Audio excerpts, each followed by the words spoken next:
dan makna wawasan Wiyata Mandala. Wawasan adalah suatu pandangan atau sikap yang mendalam terhadap suatu hakikat.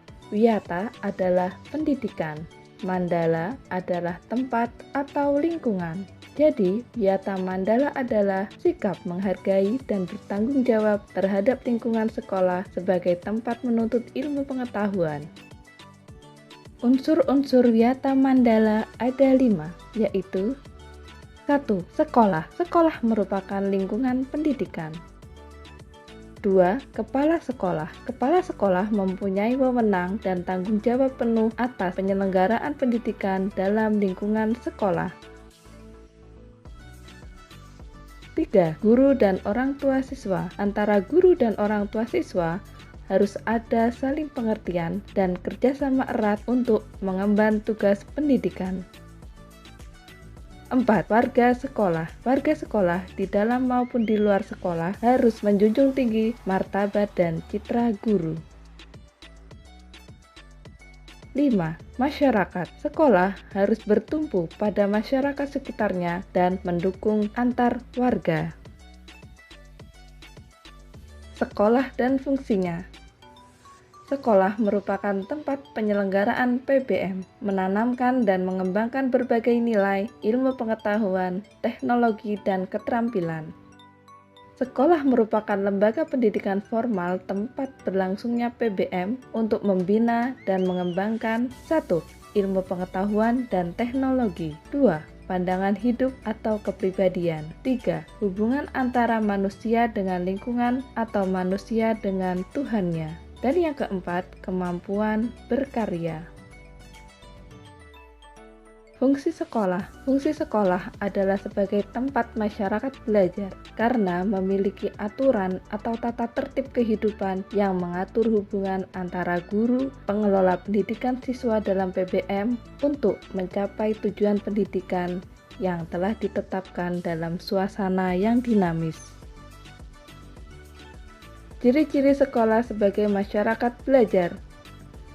1. Ada guru dan siswa, timbulnya PBM yang tertib. 2. Tercapainya masyarakat yang sadar, mau belajar, dan bekerja keras. 3. Terbentuknya manusia Indonesia seutuhnya. Prinsip sekolah. Sekolah sebagai Wiyata Mandala selain harus bertumpu pada masyarakat sekitar, juga harus mencegah masuknya paham sikap dan perbuatan yang secara sadar ataupun tidak dapat menimbulkan pertentangan antara sesama. Sekolah tidak boleh hidup menyendiri, melepaskan diri dari tantangan sosial budaya dalam masyarakat tempat sekolah itu berada. Sekolah juga menjadi suri teladan bagi kehidupan masyarakat sekitarnya, serta mampu mencegah masuknya sikap dan perbuatan yang akan menimbulkan pertentangan. Untuk itu, sekolah memiliki prinsip-prinsip sebagai berikut. 1. Sekolah sebagai wadah atau lembaga yang memberikan bekal hidup. Dalam hal ini, sekolah seharusnya bukan hanya sekedar lembaga yang mencetak para intelektual muda, namun lebih dari itu, sekolah harus menjadi rumah kedua yang memberikan pelayanan dan pengalaman tentang hidup, mulai dari berorganisasi, bermasyarakat atau bersosialisasi, pendidikan lingkungan hidup, atau bahkan pengalaman hidup yang sesungguhnya. 2. Sekolah sebagai institusi tempat peserta didik belajar di bawah bimbingan pendidik. Bimbingan lebih dari sekedar pengajaran. Dalam bimbingan, peran pendidik berubah dari seorang pendidik menjadi seorang orang tua, bahkan menjadi seorang kakak. 3. Sekolah sebagai lembaga dengan pelayanan yang adil merata bagi stakeholdernya. Hal tersebut bisa berupa pemerataan kesempatan mendapatkan transfer of knowledge maupun transfer of experience dengan tanpa membedakan baik dari segi kemampuan ekonomi, kemampuan intelijensia, dan juga kemampuan fisik. 4. Sekolah sebagai lembaga pengembangan bakat dan minat siswa. Prinsip ini sejalan dengan teori multiple intelligence yang memandang bahwa kecerdasan intelektual bukanlah satu-satunya yang perlu diperhatikan oleh lembaga pendidikan, terutama pendidikan sekolah. Kemampuan bersosialisasi, kemampuan kinestetik, kemampuan seni, dan kemampuan-kemampuan lainnya juga perlu diperhatikan secara seimbang. 5. Sekolah sebagai lembaga pembinaan potensi di luar intelijensi. Peningkatan kemampuan intelektual, emosional, maupun kemampuan-kemampuan lainnya mendapat perhatian yang seimbang. 6. Sekolah harus memberikan perhatian serius untuk mengembangkan kemampuan emosional dan sosial, kemampuan berkomunikasi dan berinteraksi, kemampuan bekerja sama dalam kelompok, dan lain-lain. 7. Sekolah sebagai wahana pengembangan sikap dan watak. Sikap sederhana, jujur, terbuka, penuh toleransi, rela berkomunikasi dan berinteraksi, ramah tamah dan bersahabat, cinta negara, cinta lingkungan, siap bantu-membantu, khususnya kepada yang kurang beruntung, merupakan sikap dan watak yang perlu dibentuk di dalam lingkungan sekolah.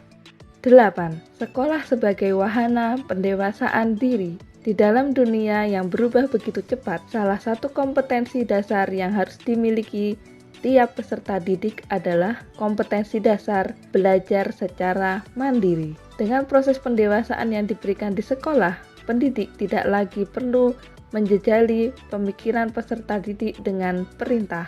Lebih dari itu, peserta didik akan mendapatkan sesuatu yang jauh lebih besar ketika ia mencari dan mendapatkan apa yang ia butuhkan untuk hidupnya.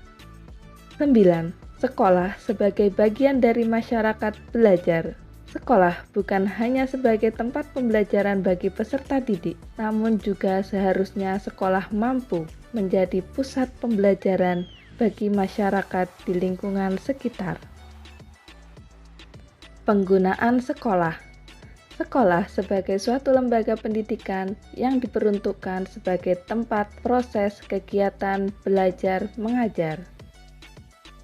Sekolah tidak diperbolehkan dijadikan sebagai tempat 1. Ajang promosi atau penjualan produk-produk perniagaan yang tidak berhubungan dengan pendidikan.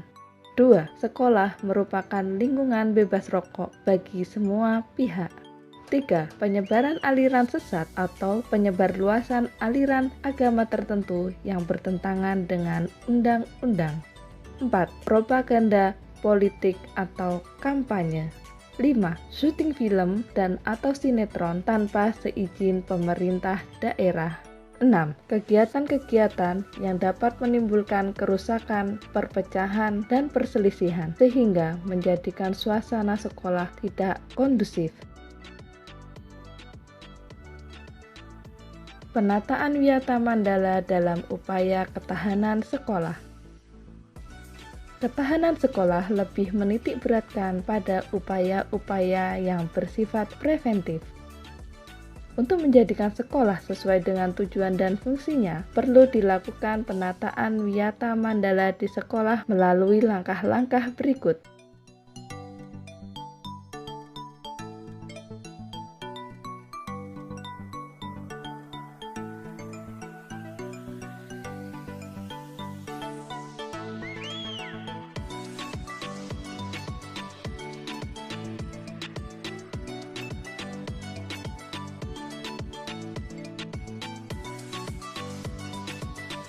Tugas, wewenang, dan tanggung jawab kepala sekolah dalam melaksanakan Wiyata Mandala.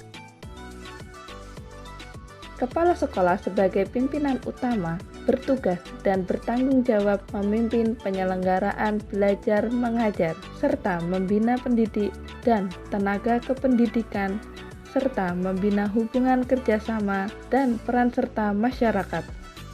Kepala sekolah dalam melaksanakan penataan Wiyata Mandala di sekolah dengan melakukan kegiatan-kegiatan berikut ini.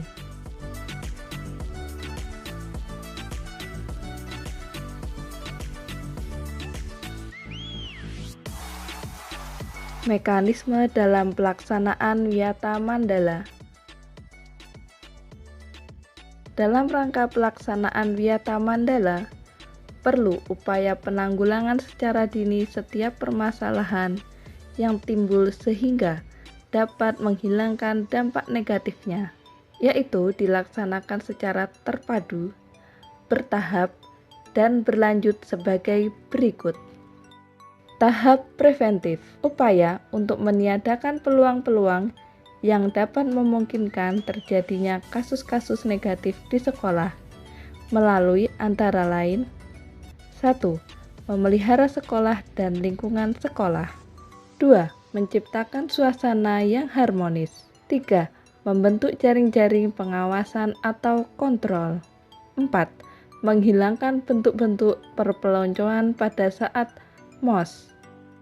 5. Meminimalisir keterlibatan kelompok maupun perorangan dalam kegiatan sekolah. 6. Mengisi jam-jam kosong dengan pelajaran atau kegiatan ekstra lainnya. 7. Meningkatkan kegiatan ekstrakurikuler. 8. Peningkatan keamanan dan ketertiban.